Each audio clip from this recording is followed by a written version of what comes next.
राधा का महाभाव क्या है? जो खो जाने के भय से ऊपर उठ जाए, जिसका प्रेम किसी शर्त में ना बंधा हो, वही राधा है। और जो अपने सर्वस्व को समर्पण में बांध ले, जिसके लिए प्रभु होना भी त्याग बन जाए, वही कृष्ण है। क्योंकि जहां भय समाप्त होता है, वहीं से राधा का भाव जन्म लेता है, और जहां समर्पण पूर्ण होता है, वहीं कृष्ण प्रकट होते हैं। नमस्कार मित्रों, आज की यह प्रस्तुति साधारण नहीं है, क्योंकि आज हम आपको ब्रज की उस भूमि पर ले चलेंगे जहां हर कण प्रेम से स्पंदित है और हर श्वास राधा कृष्ण की स्मृति से भरी हुई है। आज हम उन गूढ़ रहस्यों का उद्घाटन करेंगे जिन्हें सुनकर नेत्र अनायास भींग जाते हैं और हृदय किसी अनकहे प्रेम में डूब जाता है। क्या आपने कभी सुना है कि ब्रज में एक ऐसा सरोवर भी है जो जल से नहीं, बल्कि राधा और श्री कृष्ण के अश्रुओं से प्रकट हुआ है? यही है प्रेम सरोवर, जहां विरह भी भक्ति बन जाता है और मौन भी प्रार्थना। आज हम उसी प्रेम सरोवर की अद्भुत कथा को जानेंगे और साथ ही समझने का प्रयास करेंगे उस महाभाव को जिसके सामने स्वयं ईश्वर भी नतमस्तक हो जाते हैं। इस कथा में हम यह भी जानेंगे कि क्यों वेदों के गूढ़ मंत्रों से बढ़कर केवल राधे राधे का नाम माना गया है, और वह कौन सा रहस्य है जिसके कारण तीनों लोकों के स्वामी श्री कृष्ण स्वयं को राधावल्लभ अर्थात राधा के सेवक कहलाना स्वीकार करते हैं। यह केवल प्रेम की कथा नहीं है, यह उस प्रेम की अनुभूति है जहां ईश्वर भी भक्त बन जाता है। तो आइए अब हम उन दुर्लभ कथाओं की ओर बढ़ते हैं। ब्रज में असंख्य सरोवर और कुंड हैं, कहीं गोपियों के नूपुरों की झंकार से उत्पन्न, तो कहीं श्री कृष्ण की बंसी की मधुर तान से प्रकट। किंतु बरसाना और नंदगांव की सीमा पर स्थित प्रेम सरोवर इन सभी में अद्वितीय है। यह सरोवर ना तो वर्षा के जल से भरा है, ना किसी स्रोत की धारा से।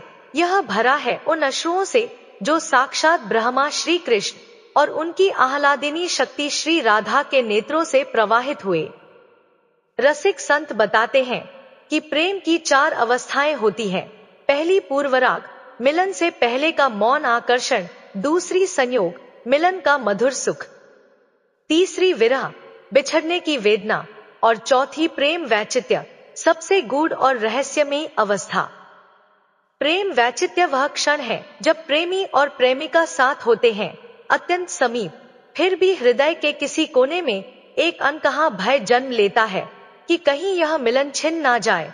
यह भय मिलन में भी वियोग की अनुभूति करा देता है, और इसी भाव से जो अश्रु बहते हैं, उसी से प्रकट हुआ प्रेम सरोवर। यह सरोवर प्रेम वैचित्य का साक्षात स्वरूप है। समय वसंत ऋतु का था, प्रकृति अपने पूर्ण यौवन पर थी। बरसाना और नंदगांव के मध्य सघन वनराजी में असंख्य पुष्प खिले थे। शीतल, मंद और सुवासित पवन बह रही थी, मानो वही पवन श्री राधा और श्री कृष्ण के श्रम बिंदुओं को स्नेह पूर्वक सुखा रही हो। उस दिन निकुंज भवन में श्याम स्वयं विराजमान थे। आज का श्रृंगार अद्भुत था। श्री राधा ने नीलवर्णी साड़ी धारण की थी। ऐसा प्रतीत होता था मानो नील आकाश ने उन्हें अपने आलिंगन में समेट लिया हो, और श्री कृष्ण पीतांबर में ऐसे सुशोभित थे जैसे पिघला हुआ स्वर्ण वस्त्र का रूप धरकर साक्षात साकार हो गया हो। दोनों एक दूसरे के नेत्रों में ऐसे डूबे थे जैसे सागर अपने ही प्रतिबिंब को निहार रहा हो।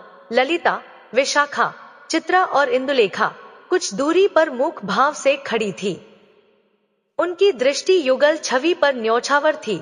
सेवा का अवसर समझकर वे कोमलता से चंवर डुला रही थी। उस शांति और प्रेम के सागर में एक क्षणिक घटना अदृश्य तूफान का कारण बन गई। वहीं एक काला भ्रमर आ पहुंचा। संभवतः उसने श्री राधा के मुखमंडल को खिला हुआ स्वर्ण कमल समझ लिया था।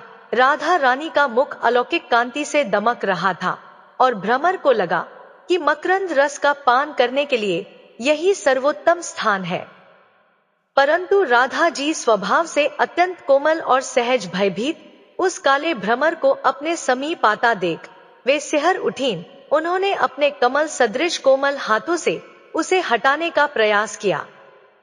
किंतु वह हठी भ्रमर बार बार लौट आता, कभी कपोलों के समीप, कभी गालों पर, तो कभी अधरों के निकट। प्रिया जी का भय देख श्री कृष्ण ने मौन संकेत से एक सखी को बुलाया। सखी संकेत समझ गई। उसने अपने उत्तरीय से वायु की धारा बनाई और उस भ्रमर को वहां से दूर भगा दिया। भ्रमर उड़कर वन के दूसरे छोर में विलीन हो गया। सखी भ्रमर को भगाकर प्रसन्न भाव से लौट आई। उसने राधा जी से कहा, हे स्वामिनी, अब भयभीत न हो। मैंने उस मधुसूदन को मार भगाया है। वह अब चला गया, अब कभी नहीं आएगा। यही ब्रज भाषा और संस्कृत के अद्भुत श्लेष ने एक ही शब्द में दो अर्थ प्रकट कर दिए। मधुसूदन एक और वह भ्रमर जो मधु का आसक्त था, और दूसरी ओर मधु का वध करने वाले स्वयं श्री कृष्ण। यही शब्द अगले क्षणों में प्रेम को विरह में और मिलन को अश्रु में बदलने वाला था। यहीं से प्रेम वैचित्य का वह रहस्य खुलने वाला था जिसने प्रेम सरोवर को अश्रुओं से भर दिया।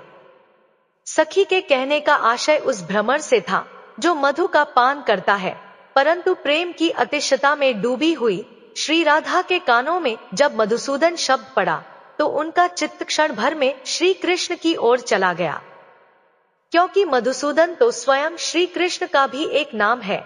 मधु दैत्य का संहार करने वाले उस समय राधा जी श्री कृष्ण की गोद में ही विराजमान थी। उनका कोमल हाथ श्री कृष्ण के हाथ में था। कृष्ण का स्पर्श साक्षात आश्वासन था। पर प्रेम वैचित्य की दशा तर्क नहीं जानती।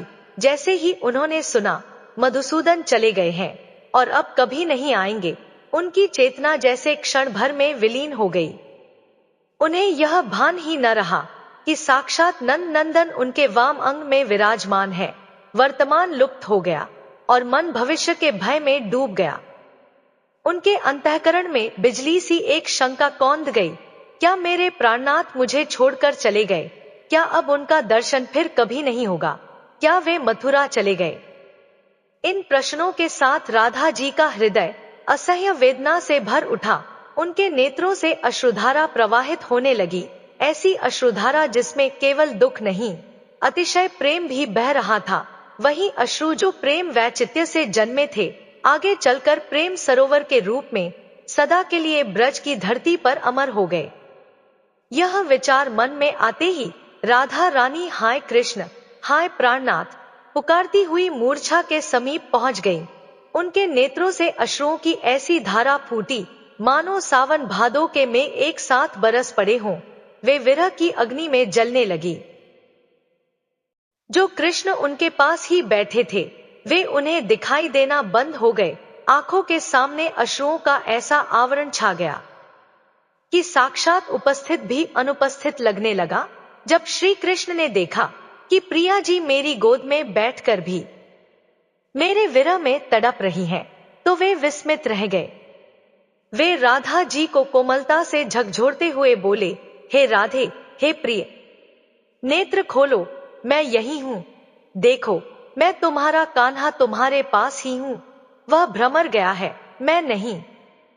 किंतु राधा जी तो विरह के उस महासागर में डूब चुकी थी जहां शब्दों की पहुंच समाप्त हो जाती है। उनकी यह दशा देखकर त्रिभुवन को मोहित करने वाले श्री मदन मोहन का धैर्य भी टूट गया, जो स्वयं आनंद कंद है। वे राधा के इस प्रेम को देखकर द्रवित हो उठे। सोचिए उस दृश्य को, प्रेमिका की गोद में प्रेमी स्वयं विराजमान है, फिर भी विरह है। श्री कृष्ण को लगा कि मेरे अस्तित्व का प्रमाण भी राधा के विरह को शांत नहीं कर पा रहा। राधा के नेत्रों से बहती गंगा जमुना को देखकर श्री कृष्ण के नेत्रों से भी अविरल अश्रुधारा प्रवाहित होने लगी। दोनों रो रहे थे। राधा इसलिए कि उन्हें लगा श्री कृष्ण चले गए हैं, और श्री कृष्ण इसलिए कि राधा का यह निष्काम, निरपेक्ष और अकारण प्रेम देखकर वे स्वयं को ऋणी अनुभव कर रहे थे। उन दोनों के नेत्रों से इतने अश्रु बहे कि उस स्थान की भूमि धंसने लगी, और देखते ही देखते वह गड्ढा अश्रुओं से भर गया। वह जल खारा नहीं था, वह प्रेम का जल था, इसलिए मधुर था, दिव्य था। इसी प्रकार उस स्थान पर एक सरोवर प्रकट हुआ, प्रेम सरोवर। यह रुदन बहुत देर तक चलता रहा।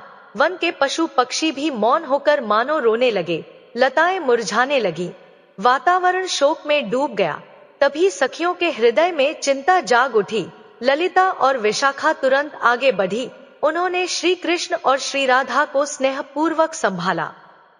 सखियों ने एक साथ उच्च स्वर में कहा, हे राधे, देखो तुम्हारे प्राणवल तुम्हारे सामने ही विराजमान है। तुमने मधुसूदन का अर्थ उस भ्रमर से जोड़ लिया था। देखो, यह श्याम सुंदर तो स्वयं तुम्हारे चरणों की सेवा में उपस्थित है। धीरे धीरे राधा रानी की चेतना लौटने लगी। अपनी धुंधली दृष्टि से उन्होंने देखा, पीतांबरधारी श्री कृष्ण अश्रु भरे नेत्रों से उन्हें निहार रहे हैं। सत्य का बोध होते ही राधा जी के हृदय में लज्जा और आनंद एक साथ उमड़ पड़े। उन्होंने बिना कुछ कहे श्री कृष्ण को हृदय से लगा लिया। उसी क्षण उस सरोवर को प्रेम सरोवर के नाम से लोक में ख्याति प्राप्त हुई। आज भी ब्रजभूमि में यह पावन स्थल विद्यमान है। संत और रसिक कहते हैं, अन्य तीर्थों में स्नान करने से शरीर का मैल धुलता है और पापों का क्षय होता है, परंतु प्रेम सरोवर के जल का स्पर्श या आचमन हृदय में राधा कृष्ण के प्रति दिव्य प्रेम को अंकुरित कर देता है। यह जल साधारण नहीं है, यह द्रवित ब्रह्मा और द्रवित भक्ति का संगम है। कहा जाता है, प्रेम सरोवर नीर भर भर पीवत जोए, तिनके हिय में प्रेम की बेली रही है पोए। अर्थात जो इस प्रेम सरोवर के जल का पान करता है, उसके हृदय में युगल सरकार के प्रेम की लता लहलहा उठती है। हे साधक, यह कथा मात्र एक कहानी नहीं है, यह इस सत्य का प्रमाण है कि प्रेम में दूरी और निकटता का कोई भौतिक अर्थ नहीं होता। प्रेम केवल अनुभव है। जहां अत्यधिक समीपता में भी विरह का भय हो और विरह में भी निरंतर मिलन का आभास, वही सच्चा राधा प्रेम है। महाभाव कोई शब्द नहीं, बल्कि प्रेम का वह अंतिम और सर्वोच्च शिखर है, जिसके आगे कोई मार्ग शेष नहीं रहता। यह वह अग्नि है जो जलती है पर शीतलता प्रदान करती है। यह वह मदिरा है जिसे पीकर स्वयं ईश्वर श्री कृष्ण भी नित्य उन्मत्त रहते हैं। यही है महाभाव का शाब्दिक नहीं, आध्यात्मिक अर्थ। साधारण संसार में जिसे हम प्रेम कहते हैं, वह वास्तविक प्रेम का केवल एक क्षीण प्रतिबिंब मात्र है। वह छाया है, मूल नहीं। भक्ति शास्त्र के महान ग्रंथ उज्ज्वल नीलमणि के अनुसार प्रेम कोई एक अवस्था नहीं, बल्कि एक क्रमिक यात्रा है जो गहराती जाती है, सघन होती जाती है। इस यात्रा में प्रेम पहले स्नेह बनता है, फिर मान, फिर प्रणय, उसके बाद राग, फिर अनुराग और अंततः उस सीमा पर पहुंचता है जहां उसे महाभाव कहा जाता है। शास्त्र इस प्रक्रिया को गन्ने के रस के उदाहरण से समझाते हैं। जब गन्ने का रस उबाला जाता है तो वह पहले गाढ़ा होकर गुड़ बनता है, फिर उससे चीनी बनती है और अंत में कठोर पारदर्शी मिश्री। उसी प्रकार जब प्रेम अपनी सघनता और घनत्व की चरम अवस्था पर पहुंच जाता है, जहां प्रेमी का अपना कोई अस्तित्व नहीं बचता, जहां मैं विलीन हो जाता है और केवल प्रियतम शेष रहता है, उसी अवस्था को महाभाव कहा जाता है। महाभाव का शास्त्रीय अर्थ है समर्थ रति, वह प्रेम जो स्वयं श्री कृष्ण को भी अपने वश में कर ले, वह प्रेम जो भगवान को भी भक्त बनने के लिए विवश कर दे। इसीलिए कहा गया है, श्री राधा महाभाव की अधिष्ठात्री देवी है। यह समझना अत्यंत आवश्यक है कि राधा रानी के भीतर महाभाव आता नहीं है। शास्त्र कहते हैं, श्री राधा स्वयं महाभाव का स्वरूप है। अन्य गोपियों में, यहां तक कि लक्ष्मी जी में भी प्रेम की उच्च अवस्थाएं प्रकट हो सकती हैं, किंतु महाभाव केवल और केवल श्री राधिका जी में नित्य और पूर्ण रूप से विराजमान रहता है। इसी कारण उन्हें आह्लादिनी शक्ति का सार कहा गया है। यदि श्री कृष्ण रस है तो राधा उस रस को चखने वाली रसिकनी है। यदि श्री कृष्ण शक्तिमान है तो राधा उनकी शक्ति महाभाव है। महाभाव के लक्षण प्रेम की अलौकिक दशाएं। जब कोई जीव या स्वयं श्री राधा महाभाव की अवस्था में होता है तो उसके भीतर अद्भुत और तर्क से परे लक्षण प्रकट होने लगते हैं। इन लक्षणों को शास्त्रों में अष्ट सात्विक विकार और संचारी भाव कहा गया है। महाभाव की एक प्रमुख अवस्था है त्रुटि युगायते, अर्थात प्रियतम श्री कृष्ण का पलक झपकने भर का वियोग भी करोड़ों युगों अरबों वर्षों जैसा प्रतीत होने लगता है। जहां क्षण अनंत बन जाए और समय प्रेम के भार से ठहर जाए, वही महाभाव का स्पर्श होता है। कल्पना से परे है वह अवस्था जब श्री कृष्ण पास ही बैठे हों, फिर भी हृदय में यह भय बना रहे कि कहीं वे चले न जाए। यही वह दशा है जहां संयोग में भी वियोग की पीड़ा अनुभव होती है।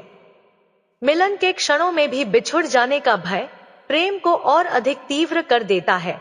इसी अवस्था से जुड़ा है एक और अद्भुत भाव तत्सुख सुखित्वम, अर्थात अपने सुख की लेश मात्र भी कामना ना होना। यदि श्री कृष्ण को दुख देकर राधा को सुख मिल सकता हो, तो वह सुख वे कभी स्वीकार नहीं करेंगी। और यदि राधा को अनंत कष्ट सहकर भी श्री कृष्ण को क्षण भर का सुख प्राप्त हो जाए, तो वही कष्ट उनके लिए परमानंद बन जाता है। यही है महाभाव की भूमिका। महाभाव के दो भेद, रूढ़ और अधिरूढ़। भक्ति रसाचार्यों ने महाभाव को दो स्तरों में विभाजित किया है। एक, रूढ़ महाभाव, जब प्रेम इतना प्रबल हो जाए कि प्रेमी के रोम रोम से विरह की अग्नि प्रकट होने लगे, जिसे देखकर समीप खड़े लोग भी द्रवित हो जाएं। इस अवस्था में श्री कृष्ण के बिना एक क्षण भी प्राण धारण करना असंभव हो जाता है। यह है रूढ़ महाभाव। दो, अधिरूढ़ महाभाव, सर्वोच्च अवस्था, रूढ़ से भी ऊपर की अवस्था है। अधिरूढ़ महाभाव, यह अवस्था सामान्य नहीं है। यह केवल श्री राधा जी में और उनकी घनिष्ठ अष्ट सखियों के कुछ अंशों में ही प्रकट होती है। अधिरूढ़ महाभाव के भी दो भेद बताए गए हैं। पहला, मोदन। इस अवस्था में प्रियतम के साथ मिलन होने पर अद्भुत उल्लास, अतुल आनंद और अवर्णनीय माधुर्य प्रकट होता है। यह मिलन सामान्य सुख नहीं, बल्कि अतिरिक्त प्रेम से उपजा उन्मेष है। दूसरा, मादन। महाभाव की चरम सीमा, मादनाख्य महाभाव, सृष्टि का सबसे आश्चर्यजनक और रहस्यमय तत्व है। यह अवस्था केवल और केवल श्री राधा में पूर्ण रूप से विद्यमान है। मादन वह दशा है जिसमें विरह के समय ईर्ष्या, असूया, भ्रम और उन्माद सब एक साथ प्रकट हो जाते हैं। इस अवस्था में राधा जी को जड़ और चेतन का भेद नहीं रहता। कभी वे काले मेघ को देखकर उसे श्री कृष्ण समझकर आलिंगन कर लेती हैं, कभी तमाल वृक्ष से कृष्ण मानकर संवाद करने लगती हैं। शास्त्र इस अवस्था को दिव्य मात कहते हैं। यही वह बिंदु है जहां स्वयं श्री कृष्ण भी असमर्थ हो जाते हैं, जहां ईश्वर समाधान नहीं दे पाते, केवल साक्षी बन जाते हैं। क्योंकि महाभाव वह प्रेम है जो भगवान को भी अपने वश में कर लेता है, और यही राधा तत्व का सबसे गूढ़ रहस्य है। यहाँ एक अत्यंत गोपनीय और गूढ़ सत्य छिपा है। श्री कृष्ण स्वयं पूर्ण ब्रह्मा है, सर्वशक्तिमान, सर्वज्ञ, सर्वकर्ता। फिर भी एक ऐसा रहस्य है जिसे वे भी पूर्णतः नहीं समझ पाते।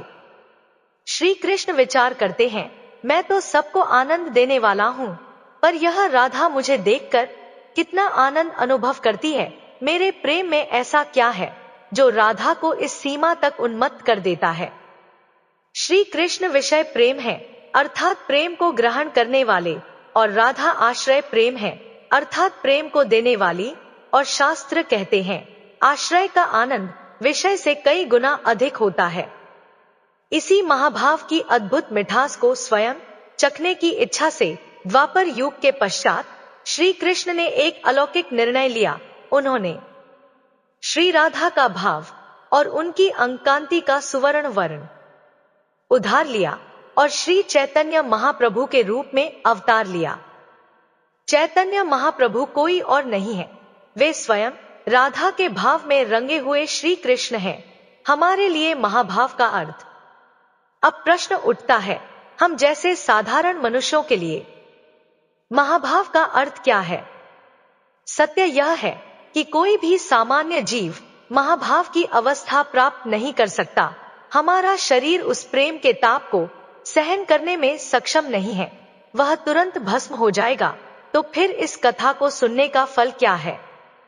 इसका फल है दास्यानुदास भाव, अर्थात हमें महाभाव पाने की आकांक्षा नहीं करनी चाहिए, बल्कि महाभाव स्वरूपा श्री राधा के चरणों की धूल की कामना करनी चाहिए। हम राधा नहीं बन सकते, पर राधा की दासी बनने की अभिलाषा अवश्य कर सकते हैं। हे साधक, महाभाव वह दर्पण है जिसमें श्री कृष्ण अपना प्रतिबिंब देखकर स्वयं पर मोहित हो जाते हैं। राधा का प्रेम निस्वार्थ है, निष्काम है और निर्बाध है।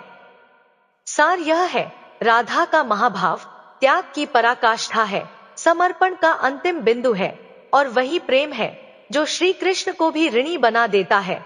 इसीलिए राधावल्लभ केवल एक नाम नहीं है, यह प्रेम की वह अवस्था है जहां ब्रह्मा ईश्वर भी भक्ति के पाश में बंद कर राधा का दास बन जाता है। वल्लभ शब्द का गूढ़ अर्थ, वल्लभ का अर्थ केवल प्रिय नहीं होता, वल्लभ वह है जिसके लिए स्वयं को पूर्णतः अर्पित कर दिया जाए, जहां अधिकार नहीं, केवल सेवा हो, और इसी अर्थ में श्री कृष्ण राधा वल्लभ है। सर्वप्रथम हमें वल्लभ शब्द को समझना होगा। संस्कृत व्याकरण और भक्ति शास्त्र में वल्लभ के अनेक गूढ़ अर्थ हैं। पहला अर्थ अत्यंत प्रिय, जिसे हम अपने प्राणों से भी अधिक प्रेम करते हैं। दूसरा अर्थ स्वामी या पति, जो रक्षण करता है, पोषण करता है और उत्तरदायित्व उठाता है। तीसरा और सबसे गहन अर्थ सर्वस्व, जिसके बिना जीवन की कल्पना भी संभव ना हो। इन तीनों अर्थों को जोड़े तो राधावल्लभ का अर्थ स्पष्ट होता है। वे श्री कृष्ण, जिनके लिए श्री राधा ही वल्लभ हैं, प्राण प्रिय, सर्वस्व और आराध्या। एक प्रश्न जो भक्ति को पलट देता है। संपूर्ण संसार श्री कृष्ण को भजता है, उन्हें अपना वल्लभ मानता है, उन्हें प्रियतम स्वामी ईश्वर स्वीकार करता है। परंतु यहाँ एक प्रश्न उठता है, स्वयं श्री कृष्ण किसको भजते हैं? वे किसे अपना वल्लभ मानते हैं? उत्तर है श्री राधा। इसी कारण श्री कृष्ण का सबसे मधुर, सबसे अंतरंग और सबसे रहस्यमय नाम है राधा वल्लभ। यह नाम सिद्ध करता है कि श्री कृष्ण केवल पूज्य नहीं, वे प्रेमी भी हैं, और राधा उनकी प्रेमिका नहीं, उनकी आराध्या है। जहां ईश्वरत्व समाप्त होता है और प्रेम आरंभ श्री कृष्ण के अनंत रूप है। मथुरा में वे राजा हैं, द्वारका में वे द्वारकाधीश, राजनीतिज्ञ और सम्राट हैं। कुरुक्षेत्र में वे पार्थ सारथी, गीता उपदेशक हैं। वैकुंठ में वे नारायण जगदाधार हैं। इन सभी रूपों में ऐश्वर्य है, शक्ति है, प्रभुता है। वहां कृष्ण भगवान है और भक्त या तो भय से झुकते हैं या आदर से, पर वृंदावन में श्री कृष्ण ना राजा है ना ईश्वर, यहाँ वे केवल नंद नंदन है, गोपीजन वल्लभ है। जब श्री कृष्ण ने देखा कि मेरा ईश्वरत्व, मेरी प्रभुता, मेरे और मेरे प्रेम के बीच दीवार बन रही है, तो उन्होंने अपना मुकुट त्याग दिया, सुदर्शन चक्र छोड़ दिया, ऐश्वर्य उतार दिया। वे वृंदावन की कुंज गलियों में आए और श्री राधा के चरणों में नतमस्तक हो गए। तभी श्री कृष्ण ने घोषणा की, अहम भक्त प्राधीनो, मैं अपने भक्तों के अधीन हूं, और जब राधा परम भक्त है तो मैं राधा का दास हूं। इसी दास्य भाव, इसी समर्पण, इसी प्रेम पराजय के कारण श्री कृष्ण राधावल्लभ कहलाए। यह नाम कृष्ण की हार का नहीं, प्रेम की विजय का प्रतीक है, आत्मा की भी आत्मा। शास्त्र कहते हैं श्री कृष्ण समस्त ब्रह्मांड की आत्मा है, हम सब उनके अंश हैं। परंतु प्रश्न फिर उठता है, स्वयं श्री कृष्ण की आत्मा कौन है? ब्रह्मवैवर्त पुराण और नारद पंचरात्र में कहा गया है, राधा कृष्णात्मिका नित्यम, कृष्णो राधात्मिको ध्रुवम।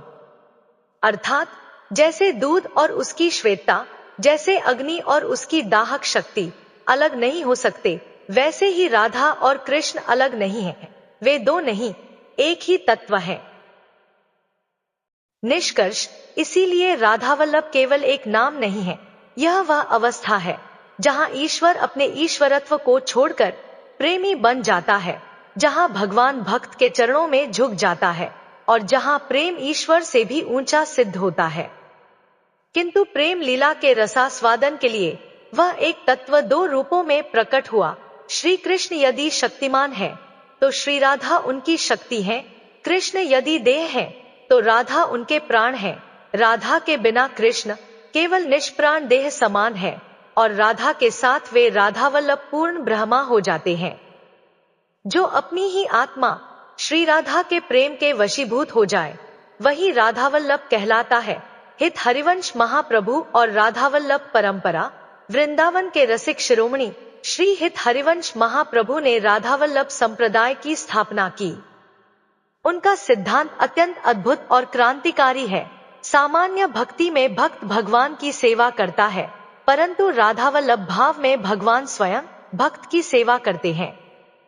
यहाँ श्री कृष्ण राधा के चरण दबाते हैं, राधा को पंखा झलते हैं, उनका श्रृंगार करते हैं और जब राधा मान करती हैं तो श्री कृष्ण उनके चरणों में अपना शीश रख देते हैं। यही है देही पद पल्लव मुदारम, अर्थात प्रभु का भक्त भाव में पूर्ण समर्पण। अद्भुत मंदिर तत्व।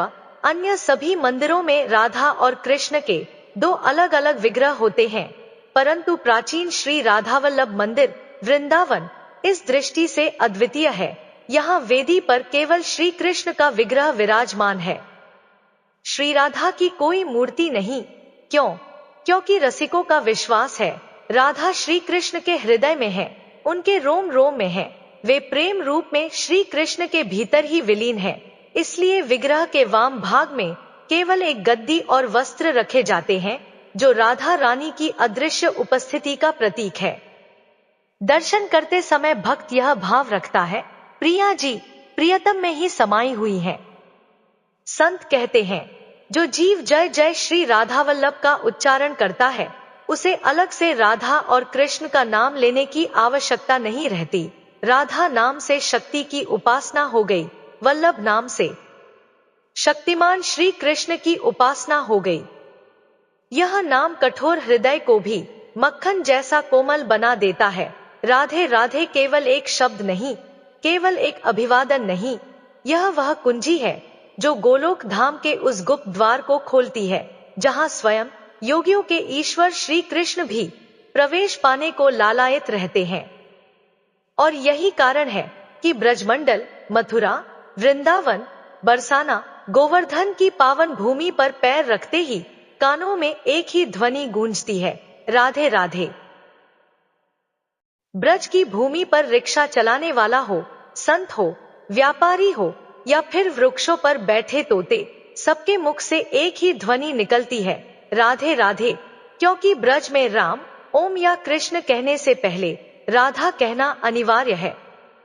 संतों ने कहा है, राधा नाम की रट लगा, तेरा जन्म सुधर जाएगा।